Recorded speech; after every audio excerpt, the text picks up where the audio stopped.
Welcome back, listeners. Today we're taking a deep dive into one of my all-time favorite novels, Charlotte Bronte's Jane Eyre. A classic for a reason. Oh, absolutely.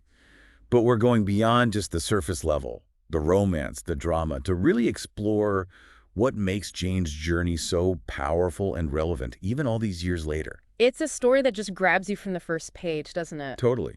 So you've got this young orphan, Jane, navigating a world that's constantly trying to put her in a box. And those boxes get pretty confining. Oh, for sure. From the harsh realities of her childhood at Gateshead to the stifling atmosphere of Lowood Institution, Jane's constantly fighting against these external forces that are trying to limit her, define her. But what's amazing is that she never loses that spark, that inner strength. Even as a child, you see this fierce determination in her. Yeah, even when she's being bullied and mistreated by her horrible aunt, Mrs. Reed, and those awful cousins. John Reed, what a character. Ugh, I know. The way he attacks Jane, and then she's the one who gets punished. It's infuriating. Bronte really knows how to make you feel the injustice of it all. She doesn't shy away from the darker aspects of human nature, that's for sure. But even in those moments of cruelty, there's this undercurrent of hope. Hope? How so? Because you see Jane's spirit refusing to be crushed. That scene where she finally stands up to Mrs. Reed, verbally lashing out at her. Oh, yeah. That's such a powerful moment. Even though she's punished for it, it shows that she's not just going to passively accept the abuse. There's this fire in her that can't be extinguished. Which makes her experience at Lowood all the more heartbreaking. Yeah, You'd think that being sent away from Gateshead would offer some kind of escape, a chance for a fresh start. you'd hope so. But Lowood turns out to be its own kind of hell. The meager food, the freezing conditions, the constant threat of disease. It paints a pretty bleak picture of charitable institutions in that era. Brontë doesn't sugarcoat anything. She shows the harsh realities of life for women like Jane, who had very few options, very little power in that society. And yet, it's at Lowood that Jane forms some of the most significant relationships of her life. Relationships that will shape her worldview, her sense of self. Exactly.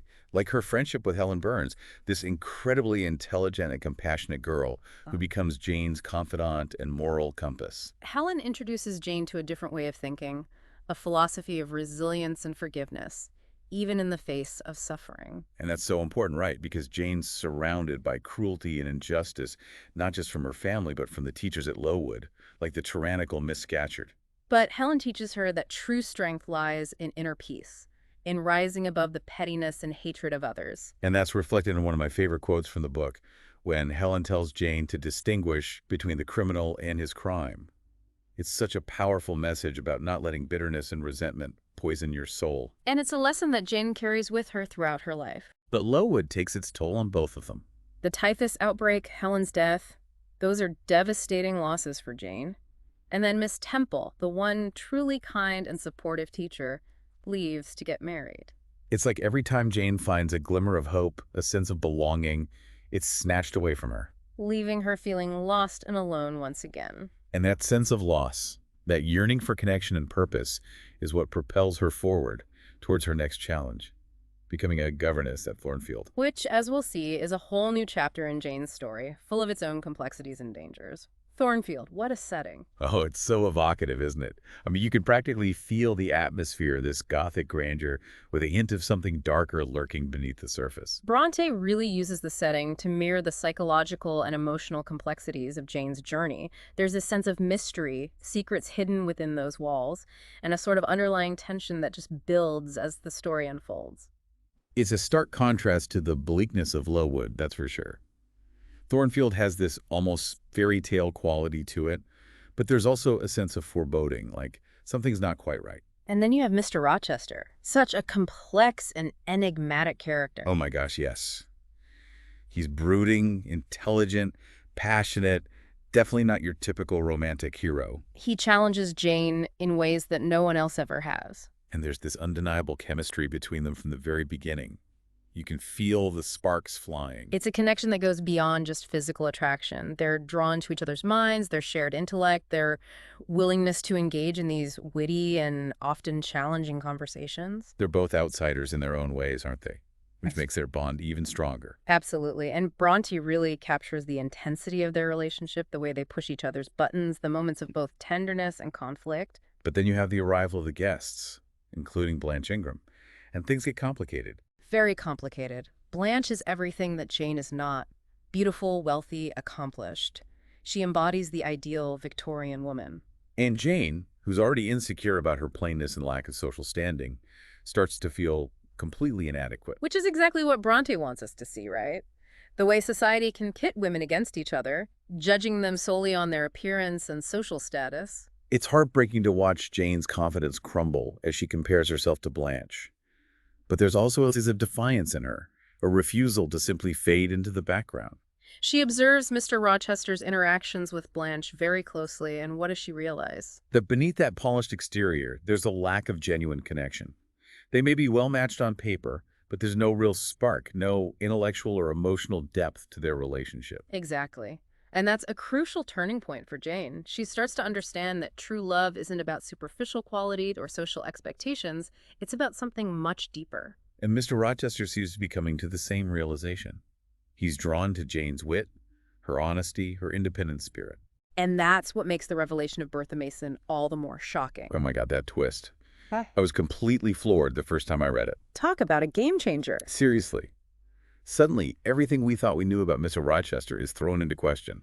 All those strange sounds, the fire in his room, the attack on Mr. Mason, it all comes crashing down in that one horrifying moment. Brontë is a master of suspense. She drops these little hints, these unsettling details throughout the story, but she holds back the full truth until just the right moment. And when that truth is revealed, it's devastating, not just for Jane, but for Mr. Rochester as well. He's trapped in this loveless marriage to a woman who's been declared insane. And Bertha's character is so complex and controversial even today. She's often portrayed as this monstrous figure, the mad woman in the attic, who represents everything that Victorian society feared and repressed. But she's also a victim, isn't she? Trapped in a situation where she has no agency, no voice. Exactly. And that raises all sorts of questions about how mental illness was perceived and treated in that era, the role of women in marriage, the power dynamics between men and women. So what's Jane to do? She's in love with Mr. Rochester, but now she's faced with this impossible dilemma.